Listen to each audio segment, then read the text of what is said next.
Call this meeting to order at what appears to be 7:00 something or other, 7:03. Welcome in person. This is back-to-back Wednesdays in person. I don't have many comments because we're going to talk about, I think, the two most significant things, which is what occurred at the public information session and the draft report, which I'm sure all of you have memorized. And there'll be a quiz on it later, which is interesting. And really, what I'd like to do is just go right in and just get everybody's comments. I mean, we really didn't have time to debrief. Personally, I thought the session went well. I thought that the exchanges with those people who were, I don't want to say opposed to affordable housing, but their attitude or their position was certainly not in favor of creating more housing, or at least it didn't seem to be. One of the things that I recognized as they were going through it, here we go. Here's our 11 of 11 now. One of the things that I realized as they were going through it and making their statements is, to some extent, they really didn't understand, I think, what we were doing, and they really didn't understand affordable housing. I do think there were, when we presented some of the statistics about the aging of the town and the declining population and everything like that, I did think it had an impact. Interestingly, and you saw the emails going back and forth about Amy Morella's thing, about 2-acre zoning, and it gets a little esoteric when you're talking about what we went back and forth on. I don't think you can find anybody that advocates 2-acre zoning. Even though it says it in there, they advocate 2-acre density. And there's an enormous difference in when you're doing zoning right now. I mean, I had this conversation with Eric of RPG. We had the conversation. We had the conversation in the car. And the bottom line is, in watershed areas, the DEEP doesn't want more than 2-acre density because they feel that's appropriate. The difference between, and I'm not going to get into an issue with, an argument with Amy Morella over this. I mean, because there is something that's in all that documentation that impacts what we're talking about. Because one of the things we're talking about is extending infrastructure. And one of the things it talked about in the documentation from 1990, and even in the current documentation, which was updated March of 2021, is that a town should be conscious when it comes to watershed in extending your infrastructure. So it sort of butts heads with some of the stuff that we're thinking about, because when you extend infrastructure, when you extend sewer and water, you automatically increase density, which is something we're looking for, increased density. But I think when you understand all the facts, we have areas of increased density along the infrastructure that we can, areas where we can increase density that haven't been developed. Plus the fact there are other areas that have either one or the other, either sewer or water, where you can add the other one to it and really create it. We're not talking about running sewer lines up Peck Hill Road, Question, but when you say we are thinking about increasing or adding the infrastructure, that doesn't mean it's on the town bill. That's part of the developer who would come in. Well, yeah, we're not, it would be foolish for us to expect the town to be able to do it. In fact, very few towns do it. They rely on the developer or they rely on the state, funding. I mean, for example, if the state is truly interested in affordable housing, okay, then the state in some cases needs to put its money where its mouth is, too. Yeah, assist towns where you need infrastructure. But you take, for example, You take,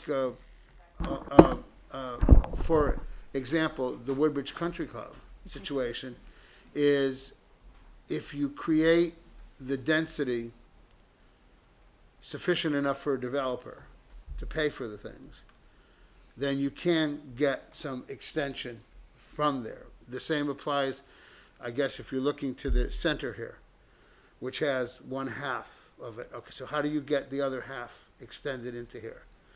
You get the other half extended into here by getting a developer to, like you said, but you got to give them, the developer's got to pay for it. You don't tell a developer, we're going to cut your density down, but we'd like you to extend it. The answer is going to be no. I'm not a Mexican drug lord laundering money. You know what I mean? I have to earn it. So there's a give and take, and so there was, in even what Amy Morella said, there was a kernel of, what you have to understand, that there are realities that have to be dealt with, okay?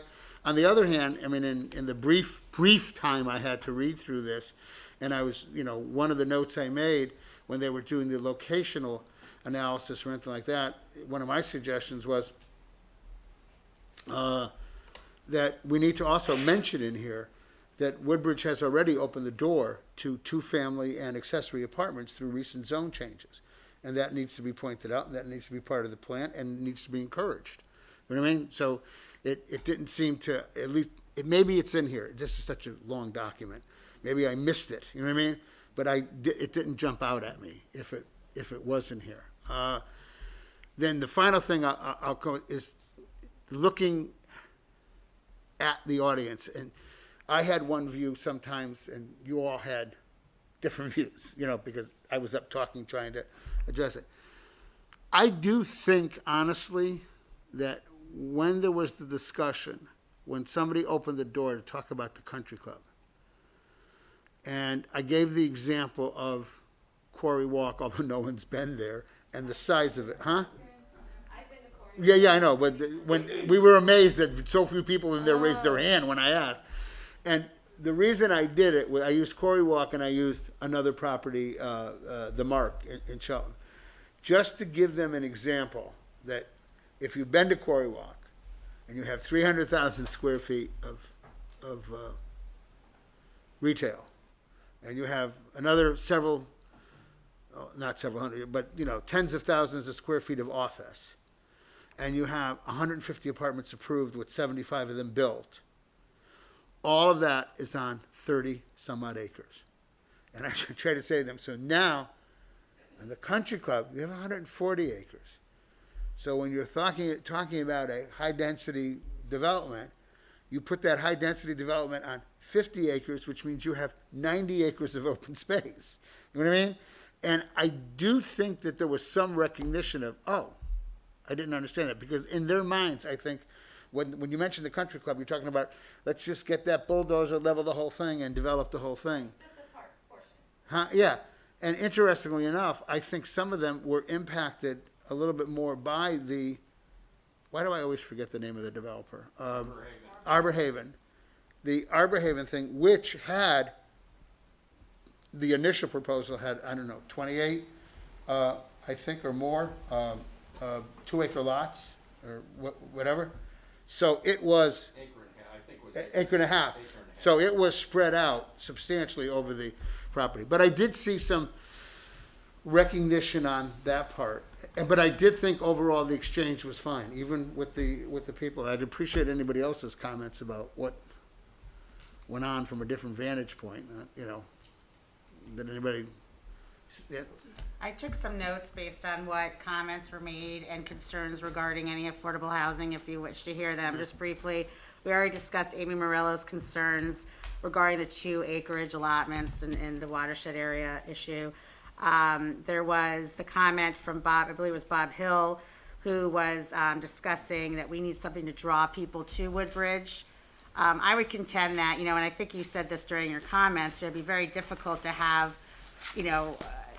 like an orange situation, right? Like a Trader Joe's, like we already discussed this during the meeting, or something big like that. But, I would be in the position that I believe that more realistic would be creating a quaint village type area, as we've discussed many times, with retail on bottom, housing on top, much to the, like a town such as Essex or Chester or something of that nature, that would be a draw for Woodbridge. It doesn't necessarily have to be a big store type of situation, but that could be a draw. There were concerns by, I believe it was Tom Wield, and I'm probably not saying the names, I'm trying to go by memory here, I was taking the notes about utilizing the country club. I believe he was one of the individuals who lived around the country club, and they were concerned, but I think that your point about the quarry in Oxford really put that in perspective, that they only used, I think you said 35 acres for such a big space, so I think that was a positive to bring to front, and hopefully they drove out to Oxford to look at what it looks like. There was a concern, and I didn't get the name, about whether or not we'd be able to fill 10% of housing if every municipality did provide 10%. There was that concern that they would remain empty, and I think that's one concern we should probably talk about. There was a back and forth about why we're creating this report. Quite frankly, in my personal opinion, and I don't speak for everyone here, but I really don't think that's relevant, why we're doing this, how old the statute is. We were charged to do this, and that's why we're doing it. Doesn't matter why we are, nor are we even privy to that information. There was support for expanding the infrastructure, which was great. There was a question, and I don't know if I misunderstood, but it was there was almost a question of the legitimacy of the survey findings and whether they were accurate or not enough, or accurate in general. And then, of course, there was the concern towards the end with the amount of school-aged children, which we had anticipated based on our survey. And I think that we answered that based on all the studies and findings that we've been presented with. So I would like, just for purposes of the meeting, just to perhaps, if we can, address the who will fill these 10% houses. You know, are they going to remain empty? Is that a concern? Again, we said we're only concerned with Woodbridge because that's what we're charged to do. And perhaps we could talk a little bit about that. And I think that's really the only, and the statistical issue with whether or not the survey findings were legitimate, I think. And I think there was a question. The SPROG survey or our homemade survey? I don't or think both? I think both. I don't think that they specify the speaker as to which information. And perhaps I misunderstood the comment, but I felt like that was a question. I don't believe, I mean, the issue of who will fill the houses, there's two things. If you went out and started cranking out 4-bedroom colonials, and I'll defer to Deb and Buddy on this, okay? If you went out and you started building for spec, and the only way you're going to be able to do that is if you're filthy rich and don't have to go to a bank, and you started building for spec 4-bedroom colonials right now, I don't know how much of a demand there would be for that. If you go out and you build condominiums, 2-bedroom and 3-bedroom condominiums, they get, in the projects that I'm involved in, they get filled very quickly, If you go out and you build apartments, 1 and 2-bedroom apartments, and studios, you're rented before you're finished. And then you have a waiting list. So what's going on in reality indicates there wouldn't be. So who's going to fill the 10%? One of the things that's interesting and why it would be filled is if you look at page 26, and that graph on page 26 in the report was it's indicative not just of Woodbridge, it's indicative of the state, and it's actually indicative of the entire country. So if you look at the housing permits issued annually by units in structure, is what it's entitled, okay? And of course, it's talking about one unit because we don't have any housing permits or very few housing permits. We have none for any of the other categories. But when you look at that, this is whatever you read in the stuff that you get, in the stuff that I read in the research. So when you look at that, look at how it just disappears, the number of permits go down. And that's what they say, that the time period from 2010 to 2020, the second decade, there was such a dearth of housing that what you have now is a housing shortage and an enormous supply, which does one thing. It jacks up prices. It jacks up rents. But that graph, I mean, I read it, but it didn't hit home until I looked at that graph and said, holy mackerel. Those, you know, but this is just one bedroom. The other thing this tells us is we have no other kind of housing. We have built no other kind of housing. So who's going to occupy the 10%? Well, the only problem we have in Woodbridge is getting people to come in. And one thing that I have been really trying to think of how to address it is the inherent unaffordability in Woodbridge of the taxes, the tax rate. There's nobody, in my opinion, there's nobody to blame for it. What I think our studies and our surveys have shown us is that the declining population, when you combine with the change of housing options, have resulted in a situation where the taxes have gone up and we don't have big opportunities for economic development. I mean, I said it, I mean, you heard me say it that night. We don't have a power plant, we don't have Route 1, we don't have Bridgeport Avenue. So when you're talking about, you know, the only type of big bang, six-figure net economic development, net flow of taxes in is high density rental.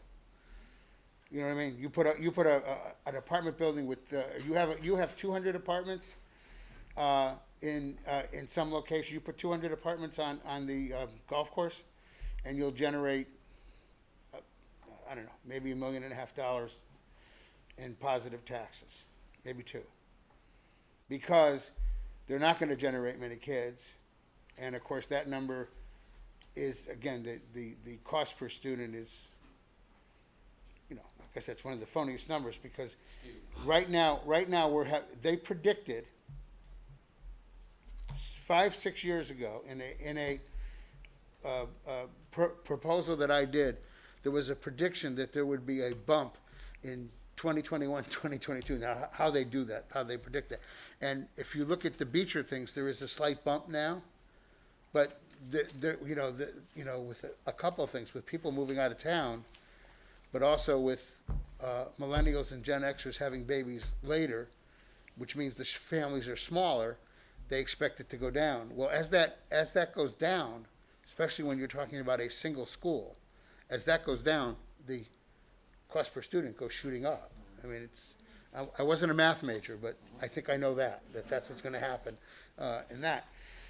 So, you know, but still we have to struggle. I mean, I don't know if we even want to address it in here. I mean, we have to address economic development, but that's part of the inherent affordability, because even if you're doing, you have to create density to give the developer the ability to charge rents that are low enough, because he's got to pass along the taxes, unless there's a tax rebate. Well, that's the question I've heard from friends is, how many units have to be built to yield the number of affordable to make it worth the developer's time?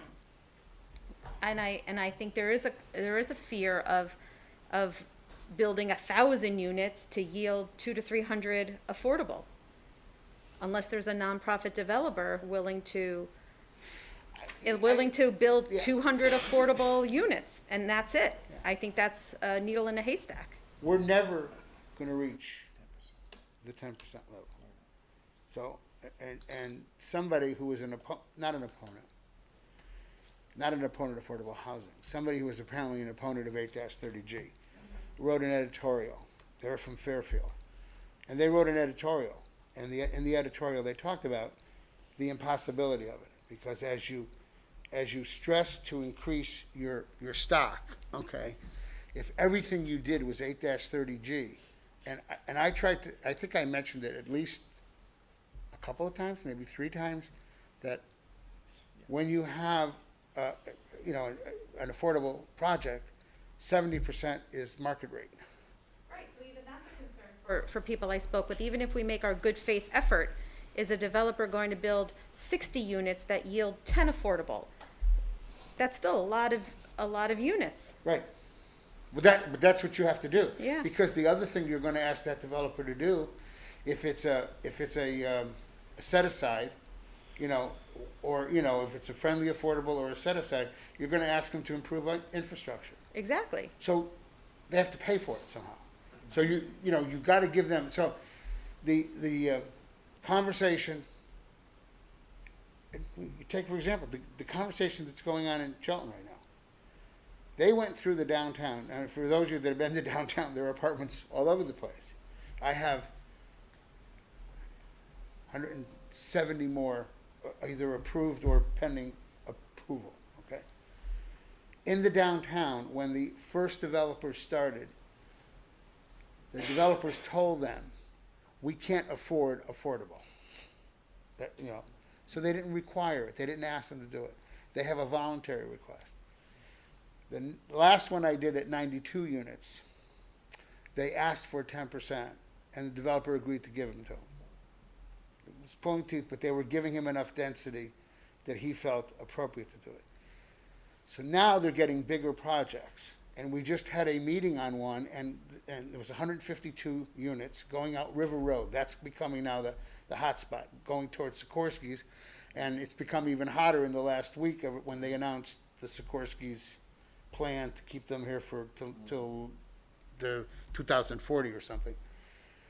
So this is a high-end project, and the chairman during the meeting said, well, you know, can't you cut a floor off?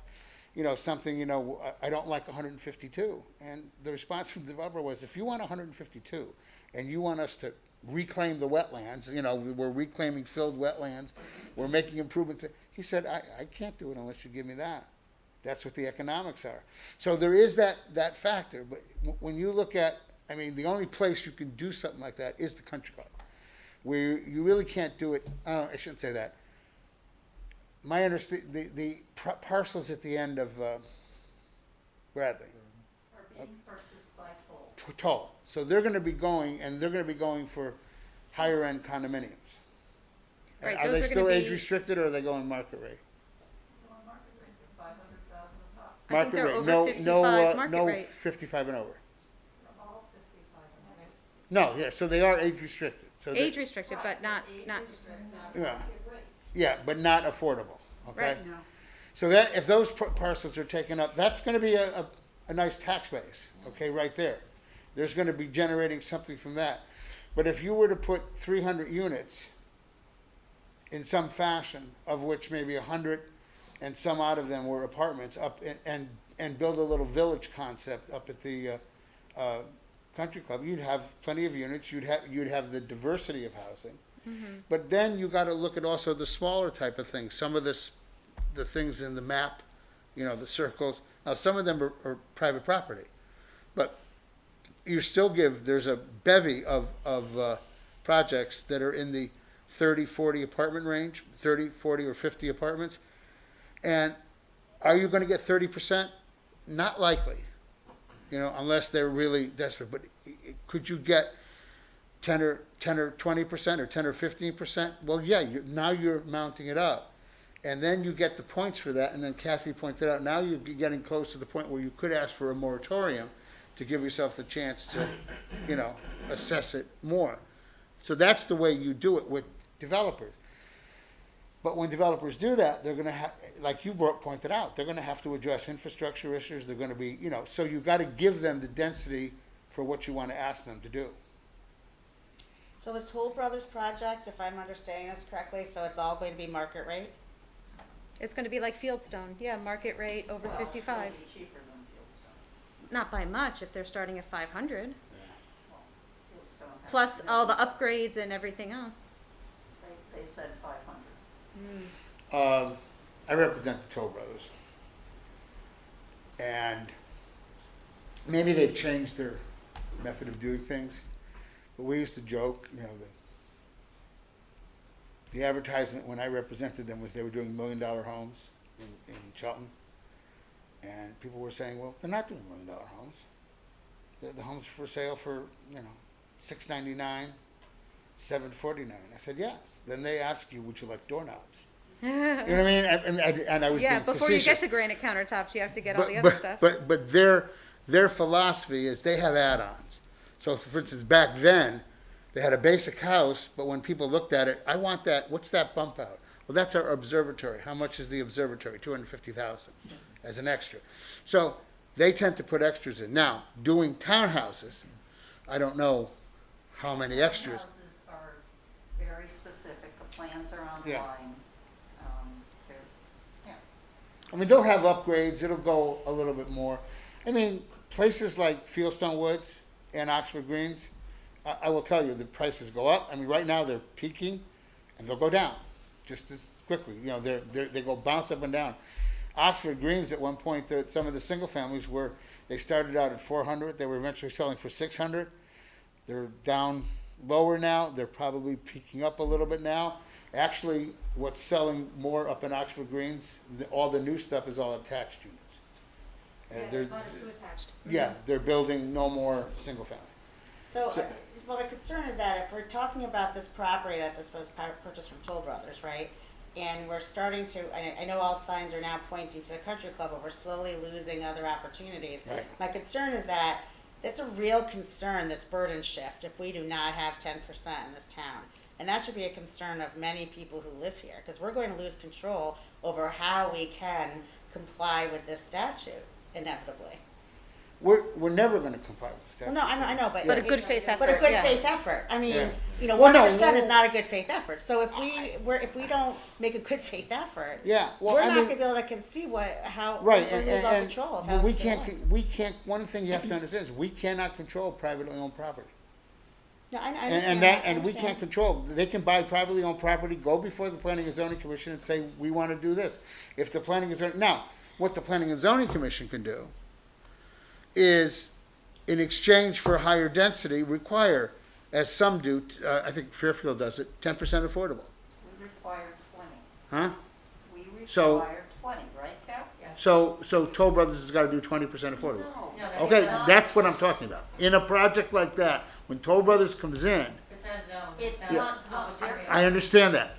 What I'm saying to you is, in a lot of the towns, for higher density projects, whether condominiums or apartments, they are putting in regulations that say you have to, you have to commit 10% affordable. And that's how you build up the stock. We don't have that in Woodbridge. Even if they did pass it, Toll Brothers is already in. So you're not gonna be able to get affordable. So that, if they're gonna build it, it's gonna be successful. It's gonna be from a perspective of economic development. What are they? Are they 2 bedrooms or 2 or 3 bedrooms? 2 bedrooms with the loft? That's 1 and 2. I want to say it was 2, because there was, Yeah. the master was downstairs, and then maybe there were 2 upstairs. Yeah, that's their stock 55 and over condo is the first floor master. And then what they do is some of them have, whatever you want to call it, a mezzanine, either an open set for a loft area that will have a second bedroom and what they call the grandkids room, or, grandkids things, something like that. They, Like a yeah, bunk they- room, yeah. yeah, right. Or a So- loft that you can pay extra to close in as a Close second in, bedroom. yeah, and everything like that. So, I mean, but we can't do anything about that. But from your perspective, one of the things that you can do, because you've got a report that you got last Thursday that you need to get to the Board of Selectmen before the end of this month, so you need to focus on that too. Is that's the kind of thing, currently our regulations say that anything that comes in under 3.4, which is multifamily housing, has to have 20%. So a very simple suggestion from you would be, change your regs. And anything that's a larger complex needs to have 20%. Whether it's for sale or Talking for back rent. and forth here isn't getting you to changing and creating a plan. You need to look at what you've got and what you can do to get where you need to go. And does affordable count when it's for purchase or only when it's for rent? It accounts anyway. Oh, If it's rent, it would be rent restricted, and if it's for sale, then it's either for sale through the different formats of purchase and whatnot, but it counts either way. Either way, And it's you're never deed gonna make restricted. the 10%. Yeah. I mean, the other thing, truthfully, that I think you need to do, is you need to contact your legislators and say, this piece of legislation doesn't work. It's not practical. 139 towns that don't have this aren't ever gonna get it.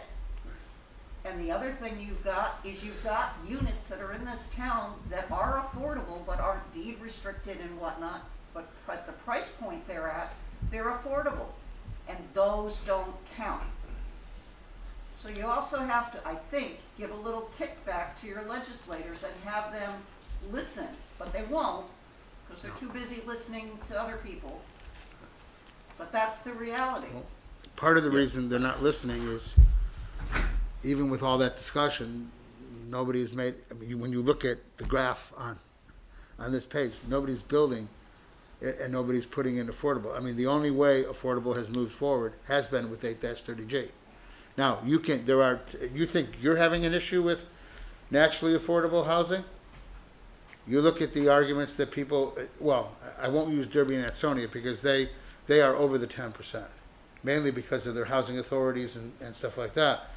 But, you know, the people in Shelton say, well, we have all these 3 families, 4 families, these older homes in the downtown area. They don't count because they're not deed restricted, and that's correct. And there needs to be a formula, but you're not gonna, that formula, I mean, even if you had it in Woodbridge, there'd be a decimal point in front of the increase. You know what I mean? You're not talking about anything like that. The other thing is this, people talked about the single-family homes that are naturally affordable. And I'm sure there are some, but you don't count an old ranch that's run down that has a value, a lower value. You know what I mean? That's not the point. But the other point is, that's great, and maybe it is nice, and maybe it is for sale for less because of its size and everything like that. Is that a diverse housing base? No. Is that going to attract younger people in? No, because that's one of the other issues, is how do you get younger people in here? Because if we don't get younger people in here, it's not going to do things. And what's a proven planning thing is when you bring in the younger people and you keep them here and you give them a reason to stay here, then they tend to buy a home here. So they will buy the housing stock that exists. After they do that, it's happening in the other towns where they're coming in.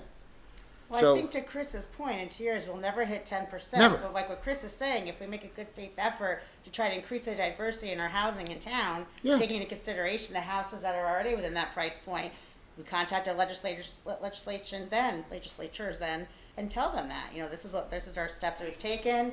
We can't hit 10%. These are the other houses available in town. But- and- But right? I think we 10%, have to, Yeah, go ahead. I think we have to, when we say that, and I agree, we're never gonna hit 10%, and I agree we should write our legislators, but I think when we say we're not gonna hit 10%, it's feeding into people who oppose this and say, well, we're not gonna make it, so we'll defeat this thing. I think we have to be very clear, we have 1% here, and that's not acceptable, and we have to do something. But I think the idea is that we're gonna reach.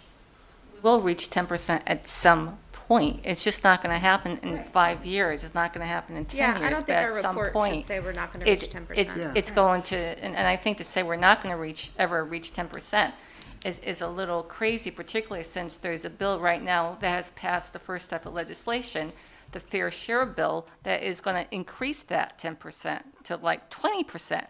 So you should be happy that we're trying to make the 10%, because this is gonna start going up, and they're gonna start making the towns accountable to this. So, that's on, just to let you know, that we should, be talking about a good faith effort to make that 10%, not tomorrow, not in 5 years, but at some point, we're gonna make that 10%. Can forgive me if I'm a little impatient, I have another meeting at 8:30, and I wanna be sure that if we're gonna do something, I have my fair share of the work. Other other towns' affordable housing plans address straight up front the moratorium, how to reach it, naturally occurring housing in their towns. They count it, they expose it, they discuss why it doesn't work. There are lots of things that we've been asked, that we know people are interested in, that are not in this particular draft of our affordable housing plan. So for me, what I want to be sure to get out of this meeting is to know what this committee needs to do, feels it needs to do, to get this draft where we need it to be before we send it to the Board of Selectmen. And to budget the time, allocate the resources. We don't have a lot of time to do that. So forgive me if I'm. Yeah, no, I know, I understand it. But I think when we're all addressing it, it's important that we're able to understand how everybody feels and what the issues are. There are, Woodbridge doesn't have there's an aversion, when people start talking about high-density housing, they have every risk. There are towns that where they haven't been hit with 8-30G because one of the reasons is there's developers coming in, they're developing large projects, which we don't have the ability to do here, let's be understood, and they're proposing what they call friendly affordable. So there's no motivation on their part to do 8-30G, which basically flips the burden. So 8-30G isn't the only tool used for affordable. It is used as a club in a lot of situations where there's a lot of neighborhood oppositions and the Planning and Zoning Commission decides it wants to adhere to the neighbors rather than look at the objective factors. There are some that are bad. You can always identify bad. But I will tell you that it's been used as a club in 2 instances in Cheltenham, in individual projects. And yet there are numerous projects right now, every developer that comes in says, I'll give you 10% affordable. Some have even said, I'll give you 15% affordable. You come in, you give me this density, I'll give you that. So when that happens, then you don't have 30G applications. So that is what happened. As far as the issue of identifying naturally affordable housing, no one has satisfactorily explained to me what naturally affordable housing is. I mean, what naturally affordable housing, I guess, is housing that's low priced right now.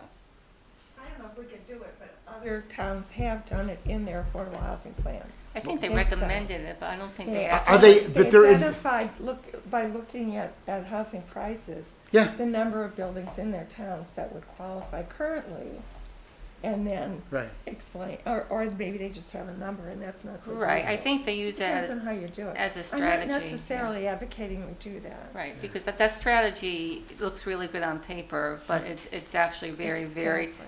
difficult to execute when you're taking a naturally affordable house, because there's a lot of, you have to really, look at affordable to who, to what. It's not the rent, it's everything that goes into housing. Yeah. And the other important part about it is the housing quality standards. Affordable housing has to meet housing quality standards. It can't be like ready, can't be in bad shape, and that's why a lot of these houses are naturally affordable, because they're in bad shape.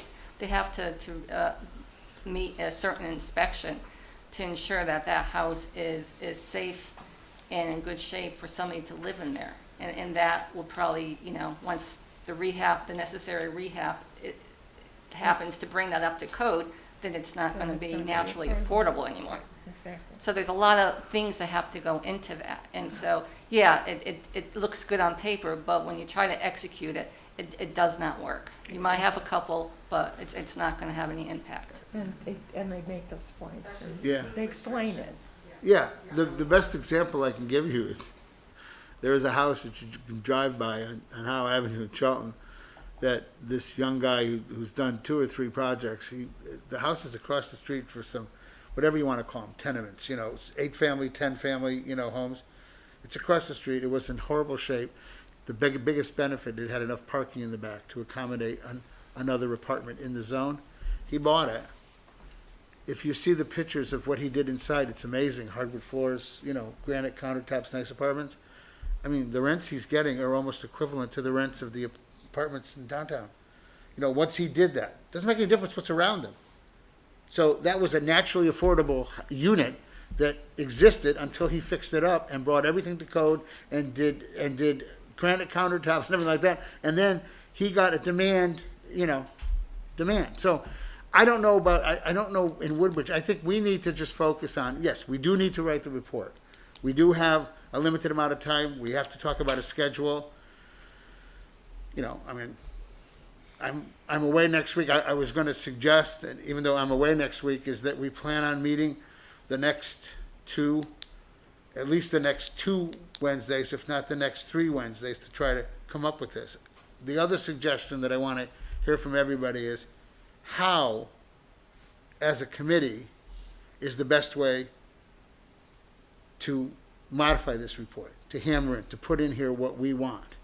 I've gone through it, you can see by the little pinky things that I've in here, but what's the best way to do it?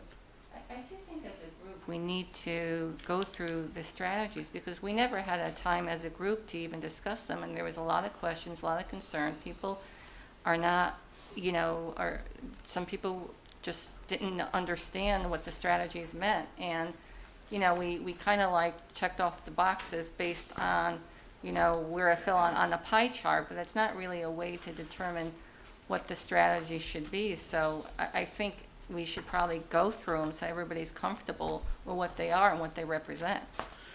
But are the strategies, the whole list, is that something that's really going to attend our work or anybody's perceivable work in the next 6 or 8 months, certainly before this plan goes into action? What I missed about the plan was a plan.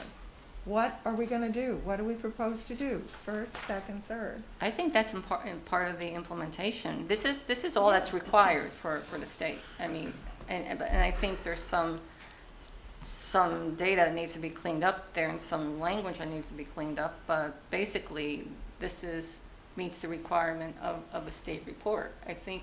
Is it going to meet the requirement of what people are expecting from us in this town?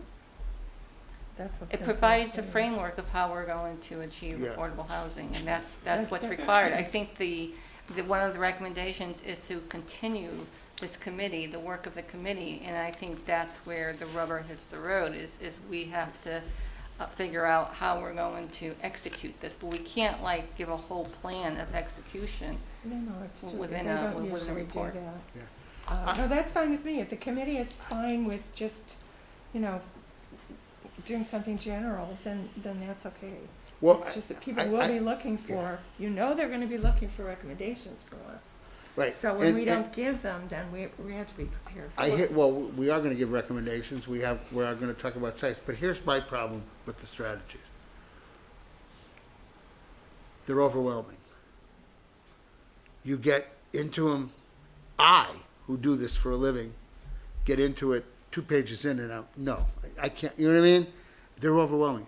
If I were doing it, and I'm just throwing this out as a suggestion, if you want to go through these strategies, have every one of the commission members pick out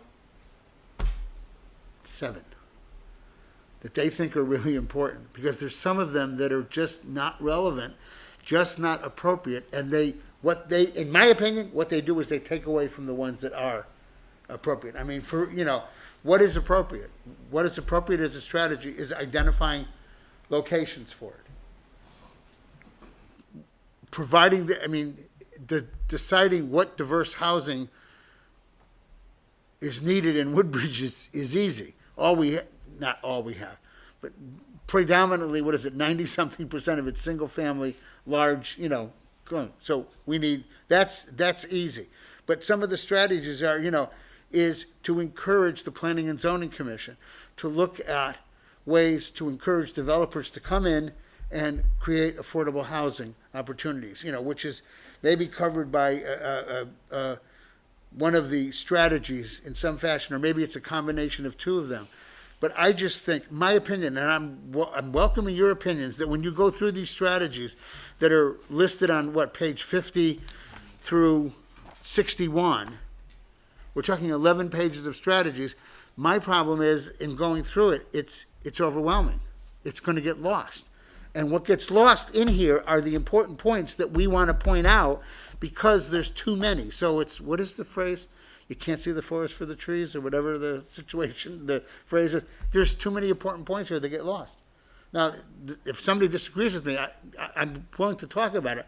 But when you're talking about a strategy of how to write the report, I take these 10 pages and would want them knocked down to 1, 2 at the most of strategies, the most significant strategies. You know, I disagree, because this is just a multifaceted approach for creative, there's just different ways of how to create affordable housing. And I think that's what, I got the sense that's what folks wanted to see at the forum. They didn't want to see a one strategy. These are all different ways from trying to encourage folks to get more USDA CHFA mortgages for home ownerships, developer subsidies. We could probably, and maybe that's what we should do, pick up a strategy that doesn't, you feel doesn't work, and we could talk about it. well, I mean, you take resident education program, promote awareness and understanding of affordable housing to reduce pushback from residents toward housing developments. That may be a good thing. I don't put it anywhere near the top. Is my Well, problem. I don't think we prioritize it, and maybe that's what we could do. Maybe we prioritize the strategies.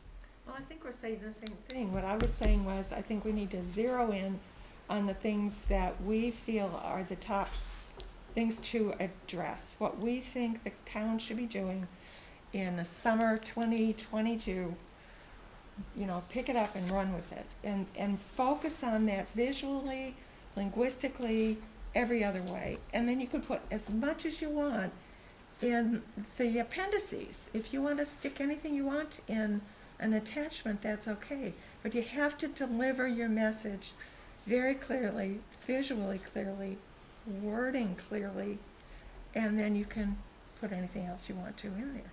But that's what I'm missing. I see things in here that I don't understand, graphs and things, and maps.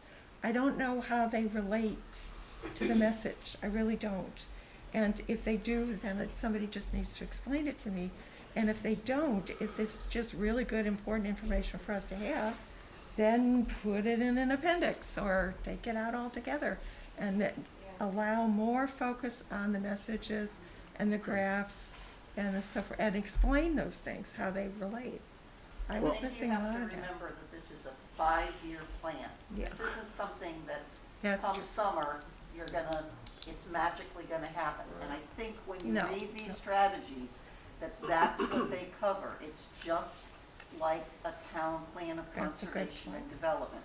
What are you gonna do over the next 5 years to get this town in a better position in terms of offering different kinds of Good housing? point, good point. Right, so maybe there are too many strategies and we can Pick the ones that are most applicable and drop them into year 1, year 2, year 3, year 4, year 5, visually like that. I mean, there's no way Well, we're we gonna could just- send 60, 80, 90 pages to the Board of Selectmen, so. Well, don't forget that the last 30-some-odd pages are just the survey. Yeah, which True. they skip all So the other thing that you need to know, is because I've talked to Eugene, is the way they want your comments is they want your comments from you, and then they're gonna have their consultant rework the plan. So Yeah. I need to be able to get to them in a timely enough fashion so that they can alter this, so that it can get to the Board of Selectmen by the end of the month, what this plan needs to look like. So I asked specifically, I said, do you want us to rewrite it, or do you want the thing? And he said, no, it's gonna be simpler if it goes to them. And I said, okay, then that's what you want, then I will relay that, so you guys need to know that. So, I mean, if you wanna prioritize these strategies, that's perfectly fine. I can just number them and whatever. But you need to be focusing on what it is that you're gonna do. Did they give us a deadline? We Did have to get this to the Board of Selectmen before No, the no, end no, of the I mean, I just told you, they need a couple of days to be able to do this. And then, so you've got a plan Okay. your review so that I can get this stuff to them so that they can do it, get it back to you to make sure that what it looks like is what you want, so that before the end of the month, it gets to the Board of Selectmen. But they just need a couple days. They need a couple days, Yeah, but okay. they have to be able to get it back to you so that you can be comfortable with what they've done, so that it's what you want. I would have said So 2 we need to review weeks, this but. and mark it up. maybe the Well, yeah, first I mean, one is I mean, when you're, it's important to, if the consensus of the committee is to send this 5-column strategies, okay? In my opinion, it's nice, it's gonna read nice in the plan, it's not, by the time you read across the 5 columns, you've lost it, okay? And I, for one, would just want to go through column 1. And, I mean, I just made some notes, you know, just to give you an example. Resident education program, no, I don't think there's any impact or anything on that, cross it out. Create or continue an affordable housing committee in the community, okay? In my opinion, the next 2 should be come together. One of the suggestions we might want to make is that the Planning and Zoning Department should create a subcommittee on affordable housing with members of our committee as part of it going forward over the next 5 years to develop it, to help that, because they need to be more in the plan.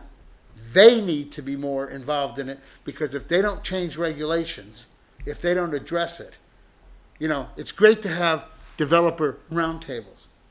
Well, you gotta have a thing where the developer can do something. If there's nothing the developer can do, is the Planning and Zoning Commission here ready for a planned development district? Is that what other towns are adopting? Where they can come in so those are the kind of things that you would do that. But I mean, Well, but Donna, I do want to say the resident education program, I think, is really important. And when we saw the other night, just creating awareness, understanding what affordable housing is and what it's not, what it isn't. And then I think that needs to be a continuous process. People need to understand what we're doing. So I don't, if there's one strategy, I think, you know, this is how you're Okay. gonna bring everybody on board. This is what we did the other night. We made people understand what we're doing. well, okay, I mean, and that is a valid point, but we would have to, who is gonna do it? Then is it gonna be that they're gonna continue a housing subcommittee? They Or- are gonna be continuing SCROG, from what I understand. They're trying to get additional funding to help with that process, understanding that the community needs to be more understanding about what affordable housing, if this is gonna be, if we're ever going to be able to accomplish this. People Right. need to be educated as to what affordable housing is, because not everybody understands this, and not even people, you know, when people first started this committee, it was a learning process. So now everybody is up on board on what we're doing, but the community is not. So that is like one strategy that I think is like paramount to what we're doing. It's gonna take a lot To of, reach everyone, Yeah. to have them understand, whether they agree with it or not, we can't control, but to explain how it all works. And that could be Yeah. part of the I mean, that could be. zoning committee. Yeah, that could be part of offshoot, a right? strategy, but you're going nowhere. Understand this, you're going nowhere in affordable housing unless there are regulations that make it accessible to have it.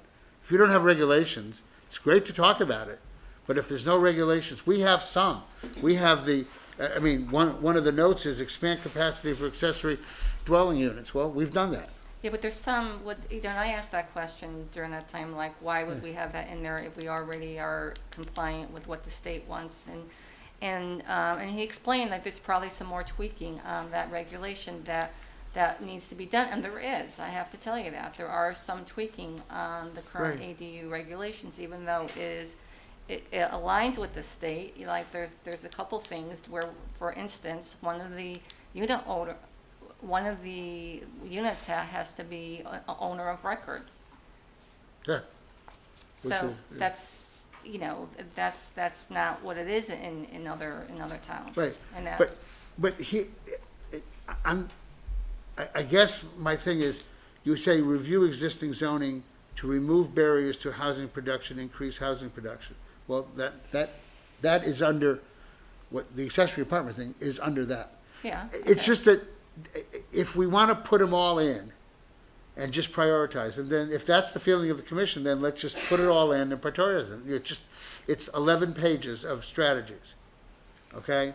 On the other hand, the other option is, do we, at some point, have a sheet of paper or 2 sheets of paper where there is a concise statement of the most important strategies? Because there are 60, what is there, how many strategies are there here? 60 some odd strategies that are here, I think. You know, some of which really don't even apply to Woodbridge. All right, so then go through and see which ones apply and don't apply. The 5 columns are similar to what you've got in the town plan of conservation and development, because they often, you may want to rename them, because, I mean, to me, when you say strategy type cross-cutting, who the heck knows What that is. So rename it. If it's education, it's education. Make it a different Yeah, I name. think If that's not the first strategy you want them to look at, then look at the other ones that say supply, and put supply first, and put education last. I think, But you need the 5 columns in a sense, because it identifies what it is, it tells you where it's going, it identifies who's gonna do it. And those are what, when you read the town plan of conservation and development, that's how those goals at the end of the town plan are set up. So this makes sense. this the way it's set conversation up. has convinced me that you're right, we should put them all in, but we should have another section, similar to what you said, Dominic, that we should have something at the beginning that makes it accessible. We should have a list to say, the strategies we recommend are, and then the information about each one of these is available in the appendix. So it's all in there, but they don't have to read 8 pages to get some sense of where we're going with our strategies, what our strategies are, and what we can perhaps, So are you saying what, include all of them, maybe just omit The few that aren't applicable, or, Fine. and then maybe bold our favorites or something? something like that. We'd have to make those decisions. Prioritize, say, we Yeah. have priority These are strategies. top here's ones, our top excellent, priority whatever. strategies, Right. And these are other strategies that are gonna get us through the next 5 years. Well, that'll certainly Whatever- save time but- if we're just striking a few that don't apply and then Yeah. putting an asterisk by, But you have the to wade top through ones. we have to wade through them all. We don't want other people to have to wade through them all. If they're Right. interested in, I mean, the other Yeah, what we point, mean, I they think, can look in it up. keeping some of them in, is down the pike, if you're seeking grants to help fund Right. stuff. It's compliant, right. If you got it in your report, then you can say, well, that's a strategy in our report. Yeah, That's and a that, good and that's a point. good point, because a That's a lot of good point. times when there's funding out there, it has to be, consistent with your affordable housing plan. You will have, there's gonna be funding opportunities out there, and if you don't include that strategy in there, then you're not gonna be able to have access to funding. So I think it's, unless it's something way out of line that doesn't apply, and I don't see anything in here that is of that category, and if anybody thinks that there's something that doesn't apply, I would love to have that discussion now and talk about it. Well, do you want to start going through the strategies? At least start well, and see what, for including all of them. I'm. Well, unless there's is there anything something, else that we Could be here need for to 10 plan hours. to do with this document?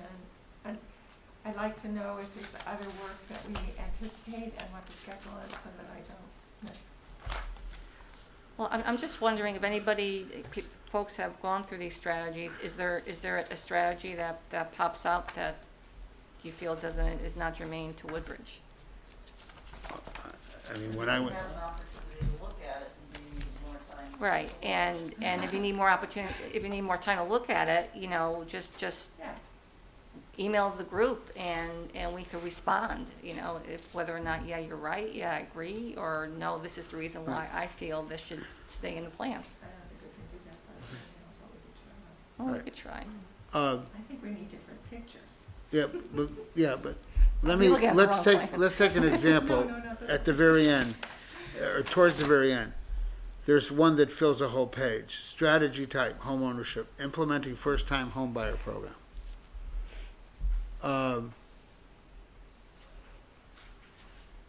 Is that something that people think is needed in Woodbridge towards affordable?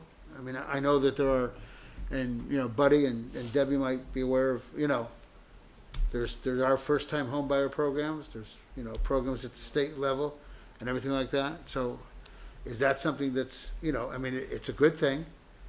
Is it a strategy that one would be effective in Woodbridge?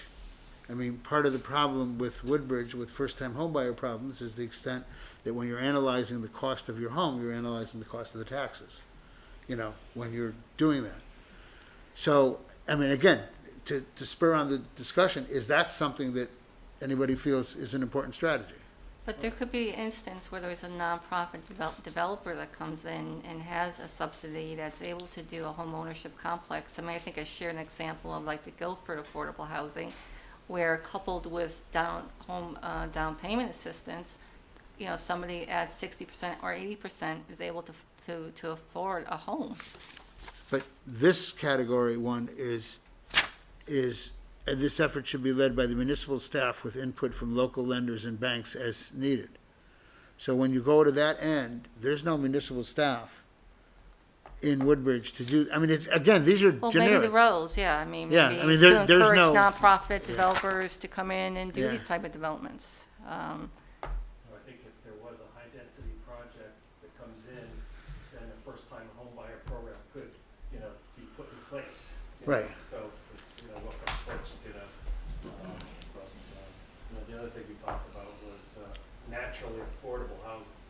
What market are we going to look at? Are we looking at the 2022 market? There's not too much that's naturally affordable. But if we were doing this study 5 years ago, a whole different stock of inventory houses would classify naturally affordable. But we also have, you know, several, and we did a count of how many two-family properties currently exist in town, and, you know, is that something we want to include in our report, how many naturally occurring rentals we have in town? You know, just to show that, you know, we do have, you know, some small A affordable in town. That's a very good type of statistic that isn't in here that we might want to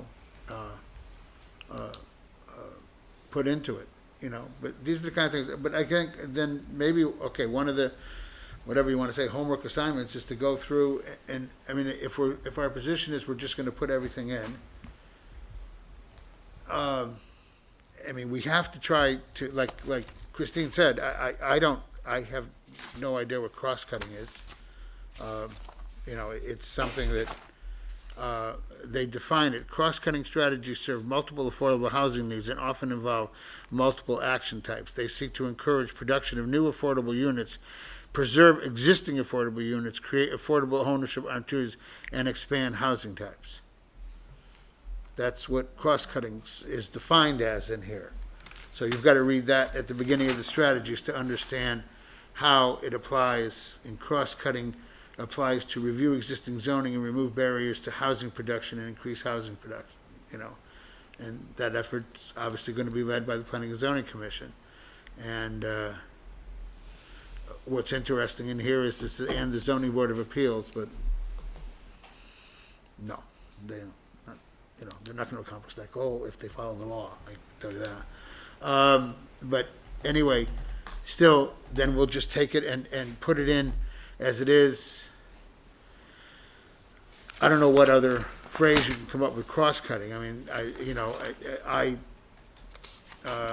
my feeling is simply to take those headings out, cross-cutting supply and everything like that, and just put the strategies in. The strategies speak for themselves. They're categorizing. Huh? Just list them. Just list them, okay? Just call them strategy. And, I mean, you can, you know, they talk about, again, an acquisition fund, you know, establishing an acquisition loan fund in partnership with philanthropic and missionary and others. I mean, yeah, I mean, I suppose that's a possibility down the road. I didn't see that when I went through it, as I put, what were the three choices? Yes, no, and not applicable? I think when we were checking. Need more the thing. information. Huh? Need more information. Need more information. I'm not sure whether that was no for me or whatever. I just didn't see it. And maybe I was focused more on, you know, on the short term, but the short term is 5 years. That's a relatively short term as to how we get started, because we're starting from ground zero. to some extent. And, you know, how are we gonna change, as one person at the meeting on Wednesday pointed out, I forget his name, who got up there and said, that's why we don't have any affordable housing, when he looked at the map that we had up there. And he said, that's why we don't have any affordable housing, because the map had all this watershed, had all this white for the, you know, and this little tiny area down the bottom, and that was it. And those are the realities. So, I mean, do you want to, I was gonna say, I have to make a confession. When I got this and started reading through it, it was painful. And I had to really struggle to read through it. And I I know. can't imagine anybody else reading through it unless we're required to, like, on this committee. So somebody had mentioned, you know, if we have to put everything in, fine, but maybe we should do a high-level synopsis or something. An executive summary of the points that we Well, really care about. yeah, that's a good point, Lou, because there is an executive summary. And I will tell you that a good many of the people, the executive summary goes through how many pages, I forget. The executive summary is usually what people go to and read, okay? And the executive summary, I think, goes through page 8. Does it go through page 8, or maybe it goes too farther? Maybe it goes farther. Page 11?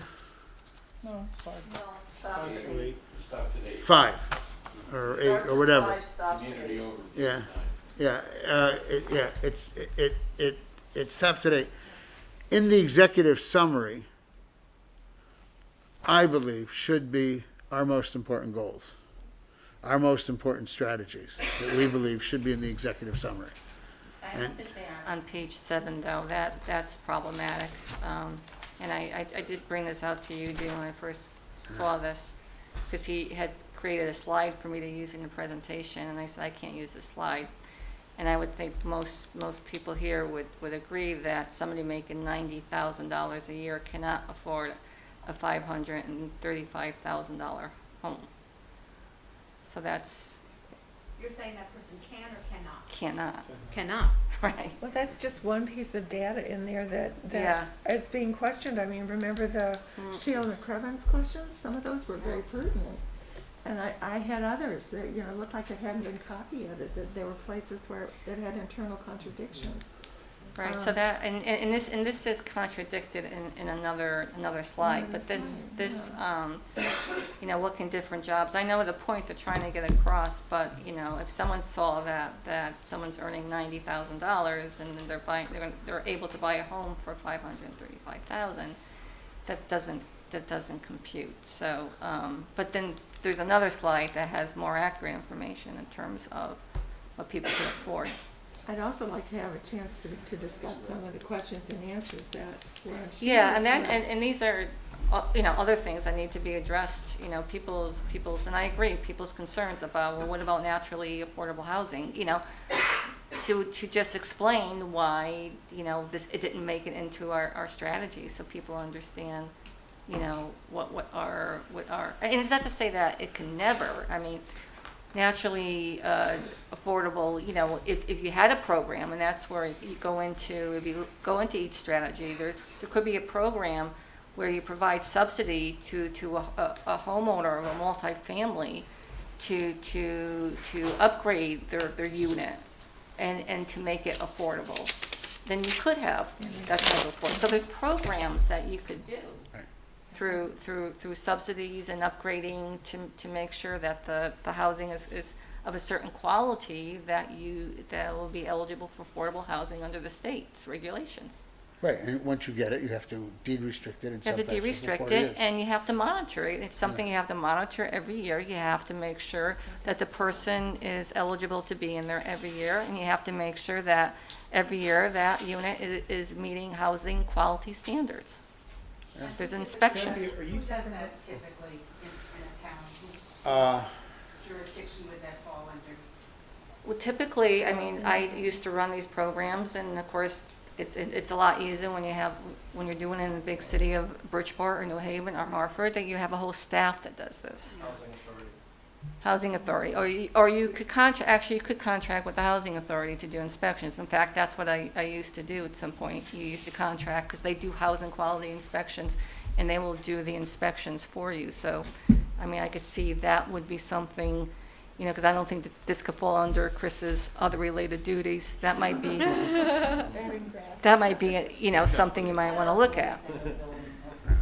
Kathy, are you talking about programs that exist and, Yes. and who funds them? HUD.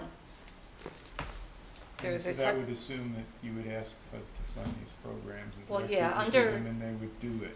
Well, Woodbridge would be a small city. They would get their HUD funding through a small town.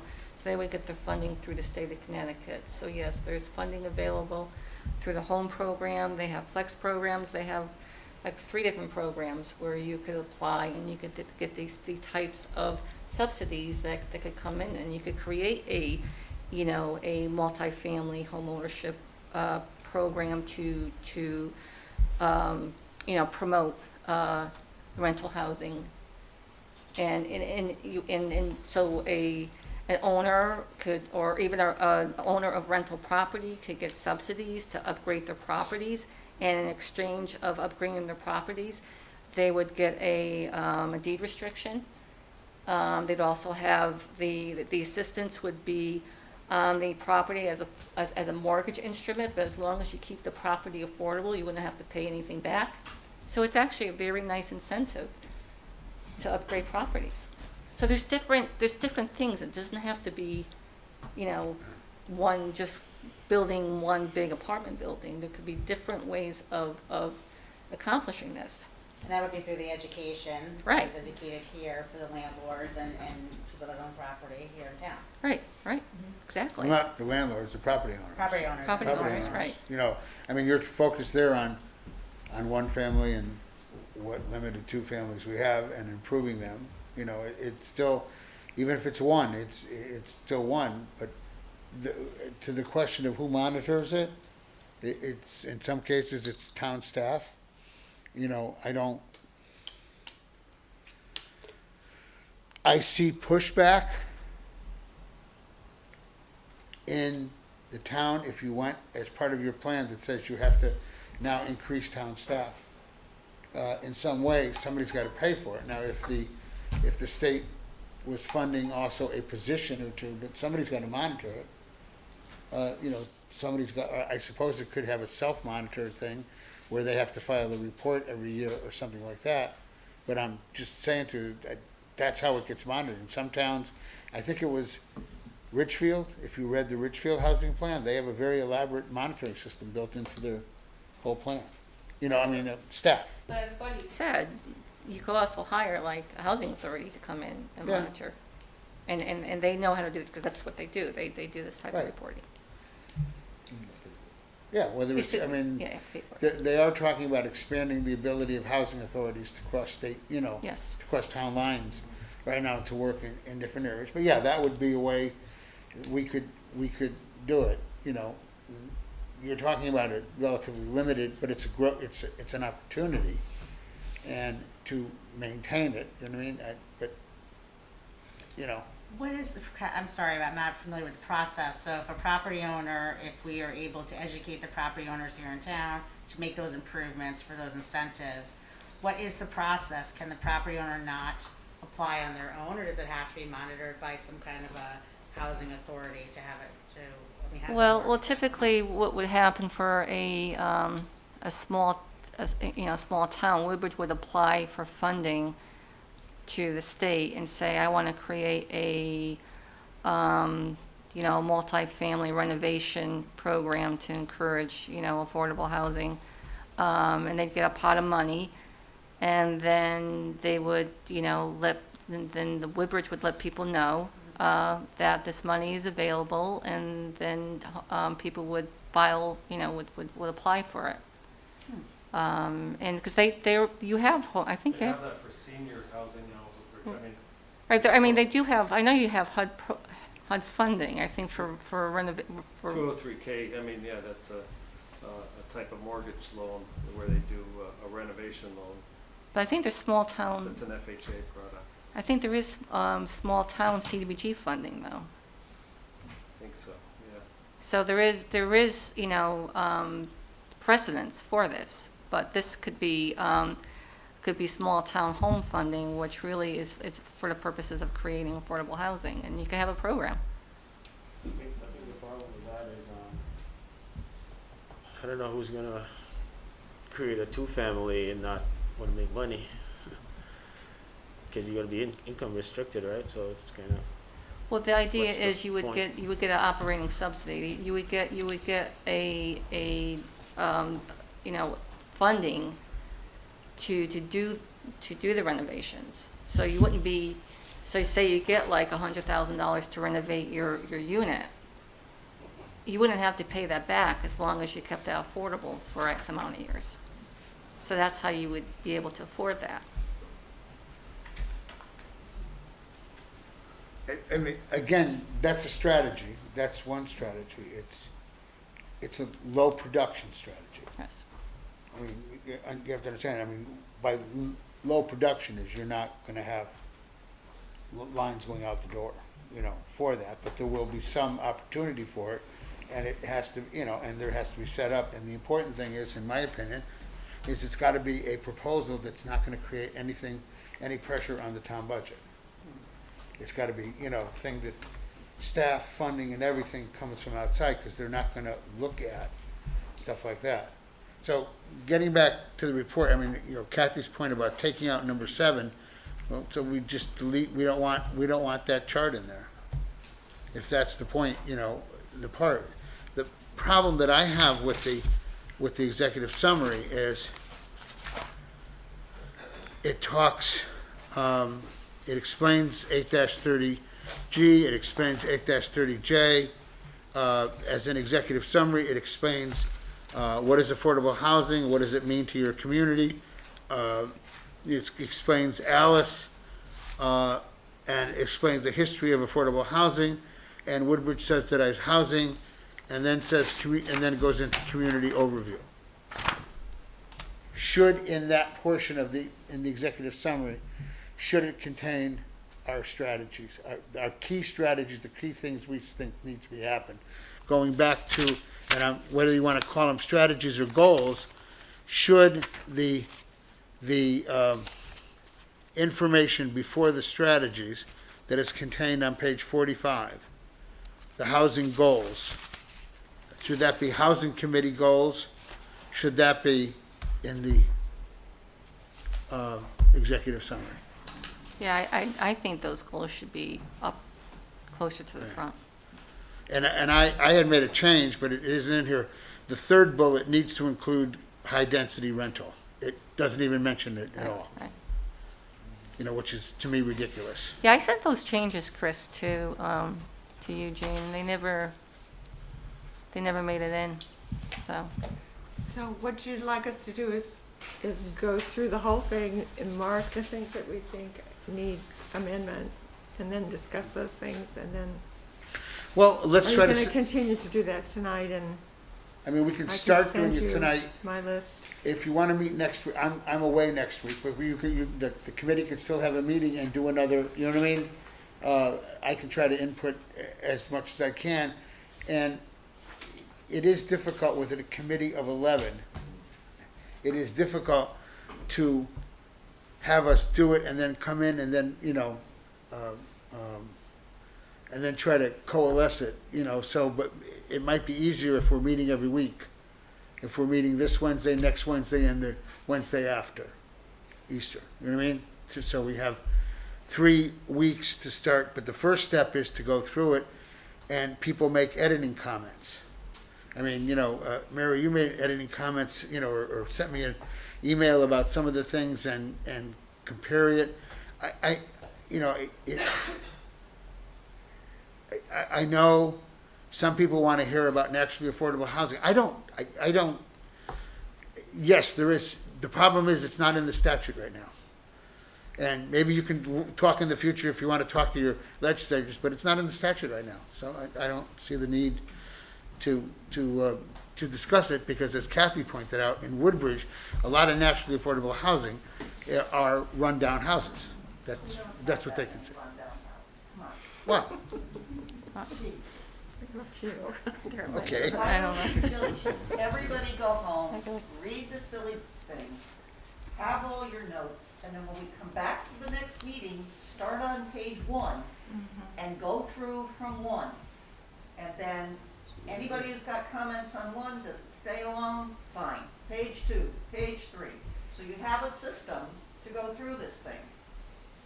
And if you see something like you just mentioned where, okay, housing goals should go up front, when we get to executive session or summary, you can say, I think that this section needs to get moved there. But then that way, we're moving in a straightforward line, we're not bouncing back and forth, and you have a goal to get to. Because otherwise, we have now spent an hour and a half, and we haven't gotten anywhere. Well, I disagree. I think we have gotten somewhere because we have an understanding of some of the problems, because I think it's important for us to identify the problems, and one of the problems is that if we want to put all the statistics in here, if we want to put all the strategies in here, they have to come after we've said our most important stuff up front. Because if people have a 10-page rule, you know, we've got to hit them with the most important stuff up front. And then they can go into the statistics, some of which are very significant, are very important, are very startling, some of which are, Things that, But the thing you have to remember is this report is not just for your audience in Woodbridge. It's for the state. So you need to hit all the topics that the state wants you to do, which is why a lot of this stuff is in here. So you don't want to gut stuff that needs to be in here for the purpose of the state report. yeah. Let me ask you this, Chris, and, because I don't think you were on. What is the state going to do if the reports are deficient? I have no idea. Because Oxford's report, having sat there at the zoning committee meeting or listening to it online, and when they discussed their report is, we're going to take our zoning regulations, staple them to our POCD and send it in. And I told you about that. That's what they're going to do. And other towns are getting no help. I have pointed out to others that their COGS are not in any way doing them as a service compared to what Scrog did here. And I understand that. But the point is, I want to deliver a report that's a report. You know what I mean? That reports to the people and says, this is what we think our strategies are. We want to back it up with all the statistics. So the important information, the important suggestions, in my opinion, go at the beginning. That's fine. Yeah, So already and- said So housing that. goals should go on the front, definitely. Housing We goals, agree on that. We'll let Land, you the land, Yep. the identifying the parcels of land, which is very significant in Woodbridge because there is so little of it. Mentioning at the beginning that there is so little of available developable land for higher density housing and other things because we don't have a lot of infrastructure. Right. I do believe that what needs to be included in here, and I believe this after last Wednesday, I got several comments from people about the infrastructure map that we kept up, that we had copies for them, and that was informative to an awful lot of people. The only thing I'm thinking about is, you know, I don't want to, the infrastructure map that was up there had little notes in it that were made by the intern who worked for me last summer. And so I want to find a way to generate a cleaner copy of it, okay? And I don't even think we need to put the zoning on it, you know what I mean? I just think that infrastructure map was illustrative enough. It needs to be an exhibit in here. You also have to be cognizant of the fact that you have a state plan of conservation and development. And the state plan also dictates where infrastructure gets upgraded. Right. You know, So yeah, it's not just a standalone thing with here. When you're looking for money from the state to do something, the state has ideas where it should go. And in this town, it ain't very far. right. It's not gonna, as we said, it's not gonna go up, you know, it's not gonna go up 313 to Peck Hill Road or down Peck Hill Road. That's not gonna It's not even happen. going up Amity Road. Yeah, yeah. So So, you know, just be mindful, I mean, because there's a lot of talk about infrastructure. And you still have to think about the fact that down in the flats, whether you like it or not, you've got a couple of parcels that we pointed out, which are fairly large in size. They're 5-acre parcels, which, given Dominic's thing about, you know, you concentrate your development, There's potential down there. We've got the Lender Building, which is a multi-story building, and when you drive by, it says whole floor for rent. Okay, there's an opportunity right there. Yeah. And that's not building anything new, it's already there. So, you know, we can be creative and look at stuff and hopefully get further down the pike without, you know, having that balance between people who want to keep Woodbridge, and yet still accommodating what we need to do to actually make it a viable town. Chris, when you talk about infrastructure, years ago, do you recall when the Toll Brothers built the Marion and the Lois streets? Did they pay for the water? There's no infrastructure there. I thought they had city water. They may have city water because the water went down Beecher Right. to go to the Beecher Road School. But then you think Toll Brothers as the development carried it to their streets? So they did pay for that. They paid for that. Yeah. They paid for that. Okay, so that is an example of the develop. Oh, Obviously, yeah, no, that's a. high-end housing, for but example. it's But an example of developer paying. An example of what Chris was talking about not extending infrastructure is, again, Toll Brothers. Toll Brothers in Shelton Mm-hmm. came in and said, oh, we'll take the sewer line. Sewer line's way on the other side of 110. And Toll Brothers came in and said, okay, we'll take, Dominic, go ask the WPCA, we'll take the sewer line all the way up East Village, you know, Maple East Village and everything like that. And I went to the WPCA and they said, no, we're not. That's a non-sewered area for us. So that's we don't want to scare the people either that it's going up that way. But on the other hand, this area is sewerable.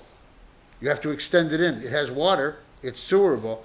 So what people looked at when they saw the map is the fact that there are areas within those confines where you can expand the infrastructure possibly to address some of the towns. And then if you have a parcel of land that is along water or sewer, you know, let's say it's along water but doesn't have sewer, if that parcel of land is big enough for an increase enough density, then the developer can extend the sewer to it to service it in this area. It's not gonna happen. It's not gonna happen, whatever, I don't know the directions, north of here, west of here, I mean, south, whatever it is. You know, it's not gonna happen there. So, but we need to put a lot of that up front and also maybe put people to rest that we're talking about, when you have that map, we're talking about expanding infrastructure within the infrastructure area. And that's where the infrastructure area, I think, basically just goes as far as center, and that's it. It doesn't go beyond, you know, going towards Ansonia, Seymour, it doesn't go beyond that point. So, that's it, you know. That's all you're gonna have. But, you know, we have to make it very clear that for instance, the Woodbridge Country Club, but when we address the Woodbridge Country Club, for instance, do we take the step to go even farther and say that the Woodbridge Country Club provides great opportunity for the development of housing opportunities with affordable housing and yet maintaining a large portion of it as open space? I think you can't say the first part of the statement without the second part of the statement. Yeah, Yeah. there you go. But that should be in my opinion, based on the research we've done, that should be in our report. So those are the kind of notes I think we need to make. So you need to write those down, so Yeah. when you have it, we can sit here with your comments, and as we go through page by page, Uh, add 'em in. And because we have this only in a PDF, you know, we don't have it obviously in Word, so we can't do it. I'm just gonna make a suggestion, and I will defer to anybody else that's more familiar with editing and everything like that. It probably would be best, if you have the ability, is to make all your comments referring to the pages here in Word. So that, you know, we would, you know, and then if we can, as much as possible, try to exchange it, you know, centrally look at them so that we can all take a look at our comments. I think that might be easier for us going forward. Right, so our homework assignment is to go through the strategies. And, For the whole well, no, report. go through the whole thing. How we want it laid out? I mean, the strategies, it seems to be the thing that we're just gonna We're gonna maybe edit some of the terminology and just put it all in there, you know, and just put all 11 pages in there. So you may have sticky notes, and then you may have another page that says what you want to do, or a note that says, pull in these pages up in here, because whatever, insert your infrastructure map here with a description, and then, but it can't be just with the description, write the silly description, because we've got a limited amount of time. Do we wanna set the next meeting dates before we wrap up? Well, it's, Kathy, can you chair it next week, next Wednesday? I'll be in Pinehurst, to be honest with you, playing golf, so. Oh, tough life. Sure. So the third Wednesday, I'm not here, I've got wetlands in this room for a public hearing, so you don't have this room, just so you know, I'll have to find you another room. For Wednesday, next Wednesday? Not next Wednesday, no, I'm sorry, the 27th, wetlands has a public hearing. What's next Wednesday? The 13th. Okay. Well, 13th and the 20th. And this is due the last week to the Board of Oh, she Selectmen, needs the to last. get to the Board of Selectmen no later than that last week of April. Can the Board of Selectmen tweak this? Board of Selectmen needs to receive it, and their whole thing is to then adopt it. So then it, not technically, they need 35 days to schedule a public hearing if they want to hold a public hearing. In talking to town council today, he didn't think they were going to do it as a public hearing because it's just too much time. They don't have that much time to do that. But what they might do is something as simple as a forum, because this public hearing is not mandatory for that. So they could do a forum like you did and get feedback and then maybe make some more changes. I have no idea. But it's ultimately up to them. Yes, ma'am. So Board of Selectmen are next, the 13th, starting at 5 in this room, and the 20th is inland wetlands, starting at 7:30. No, we're the 27th. Oh, sorry. I was wrong. So we'll have to find another spot. But the I know 20th that. is, That's the not 20th is part of okay. Yes. Well, I can find you a the, room at the end. If we have to go over next door, we'll get you somewhere. for the 13th and the 20th. 20th, I may have to juggle a 6 Get o'clock room shuttle. 16 over there, Yeah, I mean, something like there's that, other but we rooms. can get one of those rooms over there. Chris, do you think that Scrog could send this to us in Word, or do they not want to? They don't want you To fool around with it? rewriting it. They Okay. want their consultants to rewrite it. And if you have Acrobat, you just put comments on the sheet. Yeah. You'll know. You can do that. I'm not sure if everybody has Acrobat, Yeah, the and full you can do, Acrobat. I mean, you I can think do we're gonna have to Adobe, Word, I but mean, then I it's can just do, jam- at the office, I can do Adobe, I can edit it through Adobe. You know what I mean? And I was just thinking, I don't know if everybody else has Adobe Pro, but that is an easy way to do it. I do. And I can and with Adobe Pro, you can move pages around. You know, it's easy, but do whatever you can to make the comments. I think if we're agreeing that we're gonna leave all the strategies in, before I leave, or even when I'm down there sipping a beer or two at night or something, I'll try to do as much as I can, to try to move it along. I don't think the Board of Selectmen is interested in making changes. But they may, who knows? I mean, at this point, based on the conversations I've had, I don't think they want us to do the report, and Yep. that report needs to go in. I know.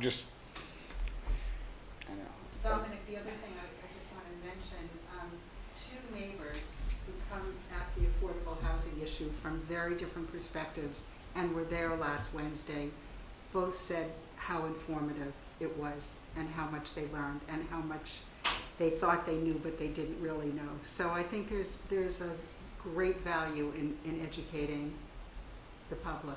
It was interesting to hear it from people who have very different perspectives on affordable housing. So, Yeah, I thought it went well, and I thought, you can't read people's faces when you're standing there, but even in what I did in reading people's faces, there was a sense of understanding of, oh, okay. yeah. I mean, even when we made the point of if you have an 8-30G, 30% of it affordable, 70% of it's market rate. And therefore, the market rate, that's how you pay for the affordable. Yeah. And they understood that. I think a lot of people there thought when you're talking about an affordable project, you're talking about 100% of the units Right. affordable. And the other question I have, if as a group we decide that we want to make asking for a moratorium one of our strategies, do we present it that way as a strategy, or do we write our report and then it's for the powers who be to decide whether we have enough in there to qualify for a moratorium? You know what I mean? Do we ask for it specifically, or? I think we have to decide that as a group. I mean, I always felt it should be a strategy. I mean, it's not in here as a strategy. I think it's something that should be an executive summary, that our goal would be to try to reach a moratorium, so we have that 4-year breather room to not worry about somebody coming in and dictating, you know, how a development's gonna be. The other side point that moratorium is, or 8-30G has been there since 1989. And we are now in 2022. And I can tell you, at least at this point, we've had 0. We've had new zoning changes. We have new zoning changes, but we also have, as much as you're looking at limited areas to develop, that's also limited areas for somebody to come in and do an 830G. So, while it's out there, it's certainly out there. It's been out there for a long time. And you have to be mindful of how much land is out there on either side of the pew to do it. The infrastructure, I mean, you read the POCD, read the build out, read anything in the 2016 POCD. The problem is, you can draft all the, and this is what the Yale thing pointed out about the zoning, you draft all the wonderful zoning regulations you want. There's no place to do them. And with Woodbridge, that was the point of the infrastructure map. You know what I mean? Is that like, for instance, nobody can do 8-30G on the country club. So you take that out. There are parcels that Chris pointed out when we went on the drive that are parcels that are near the infrastructure, but it's a little here, a little there, 5 acre here, where someone could come in. I mean, first of all, we have nothing that would probably qualify for the exemption under pure industrial zone. But regardless of that, in the business district and everything like that, you can't prevent people from doing it. So that 5 acre parcel that you pointed out behind, that could be a target for an 8-30G, but if the town said no. If the town was proactive in inviting developers to come in and do that with a friendly affordable, it would be, then you wouldn't have the 8-30G thing. The other thing is, are there parcels of land, I don't know enough about it, are there parcels of land in Woodbridge where somebody can come in and really do utilizing septic or something like that, and really do throw together 2 or 3 lots together and come up with 16 or 18 units and have them on septic? That's a possibility, but they're anecdotal. It's not, there's just not a lot of land that's developable for that purpose in Woodbridge. And when you're talking about 8-30G, remember, the market, in the normal circumstances, the market rate units have to pay for the affordable units. So the smaller the number, the harder it is to do that. That's why you need larger numbers. Is it inappropriate to discuss the economic development piece that you were discussing during our presentation last week, our meeting, and about the economic development that could occur as a result of? That's one of the notes I'm gonna be putting in these Right, as a executive strategy, summary. I mean, is that inappropriate for any reason? No, I think it's absolutely necessary. Right, I mean- because that's a major concern, and that was on the surveys, both surveys. Yeah. If the Board of Selectmen has redlining, the one thing I do think that they would want to take out is if we point that out. Well, they do point out the higher taxes in here anyway, you know what I mean? But, that's a fact of life. That's just a fact of life. So I think, yes, I think that up front should be the fact that affordable housing and alternative types of housing can be a benefit to economic I development. like that idea of a spin-off committee of members from the EDC and Planning and Zoning and this committee, because there seems to be some Venn diagram with small bits of overlap, but not a lot of communication between all the groups. And I think having a couple of members of each get together could. Going film- forward, for the Yeah. within the next 5 years, to constantly, never mind waiting 5 years, to constantly massage the plan, really, Right. as you're going forward, or look at the plan and use it as an outline going forward. I mean, Because I know EDC at one point was talking about, tax relief for, new construction or rehab of other properties, and so there could be incentives Yeah. for builders. yeah. Or tax abatements, or whatever their programs were. You remember we were talking about that, were you on the commission then? So I think there's just a lot of overlap where maybe it's the evolution of this committee, but I don't see, that's something we have to insert ourselves, cause it's not a typical strategy that would be included here. I mean, there could, incentives to, like, we already talked to the chairman of P and Z about moving the ability to have residential on top of commercial over to the, what's the zone, over by Bradley? Huh? Step one.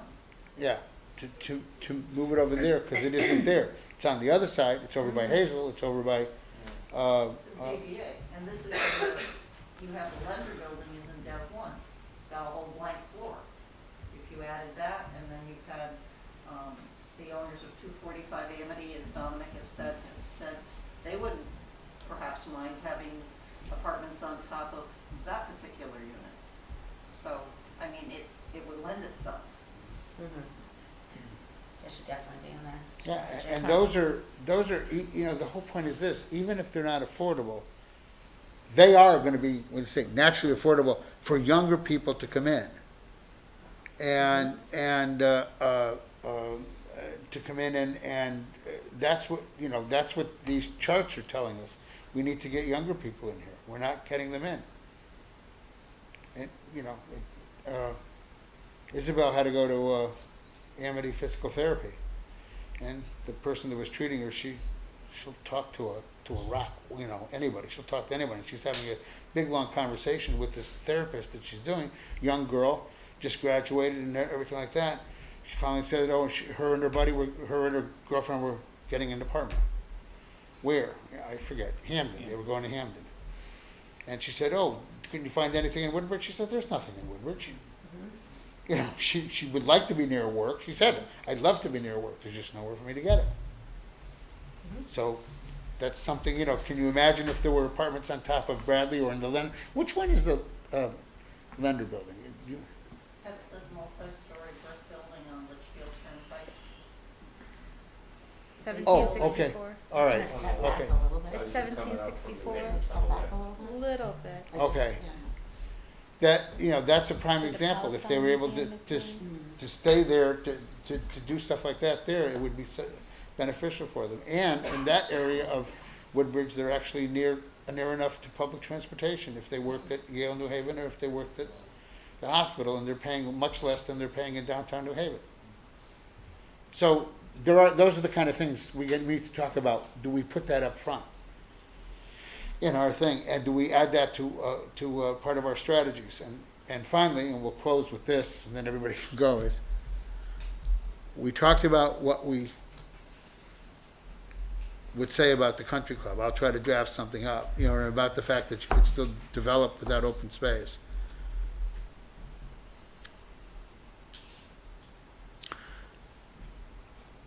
Do we leave it at that? Or do we tread potentially into the realm of politics or whatever you want to call it by saying that the country club should not have 2 acre zoning or 1.5 acre zoning? 1.5 acre units, houses. You understand, you know what I'm saying? It's open to have section 3.4 housing because it has access to sewer and water. It's not limited No. to acre and a half zoning. But you're looking.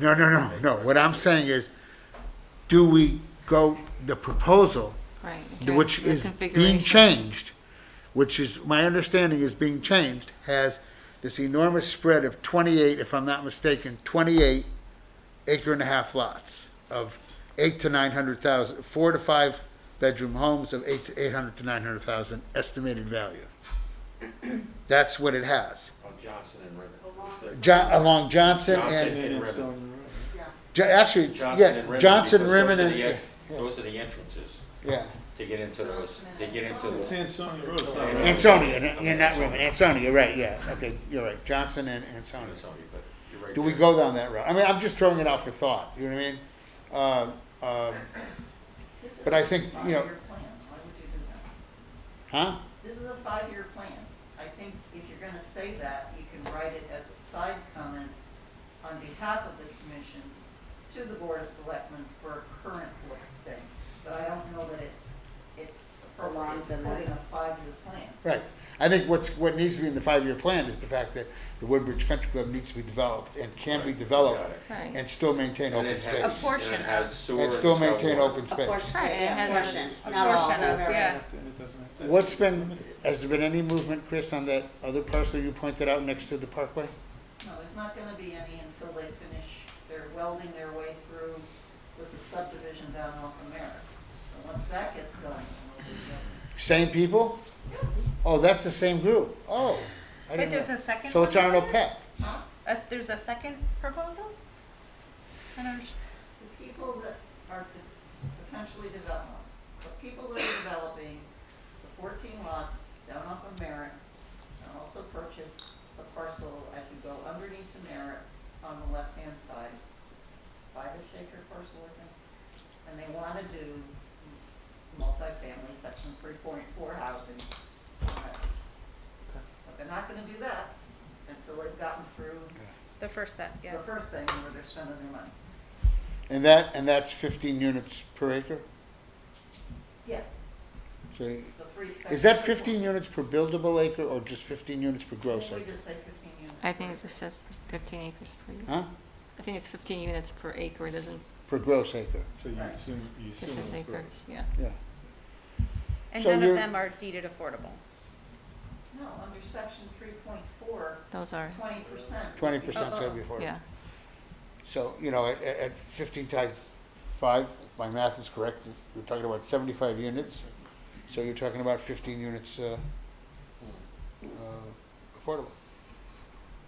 It's great, that'd be a great thing, and again, it's a great location.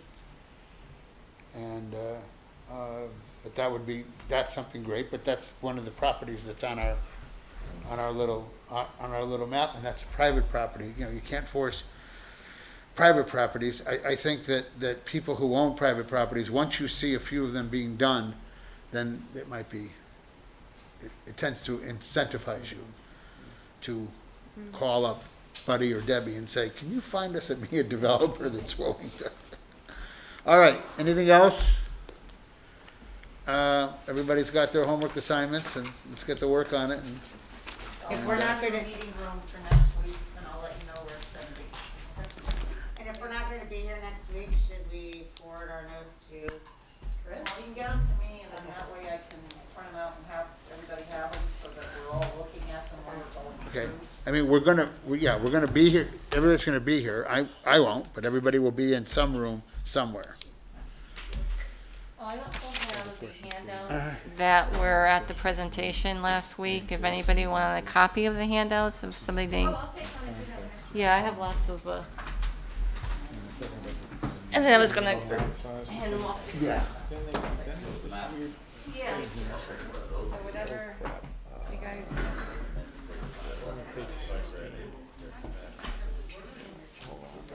Oh, come on. It's the question I asked you in the email.